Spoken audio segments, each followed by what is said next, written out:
All right, today's video is on how to free up this window here.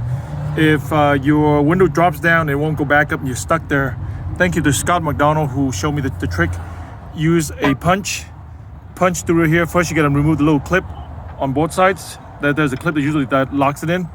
Punch it through so this thing will free up right here. Once you do that, then the window will go back up and down, and you can address whatever you want to address behind there.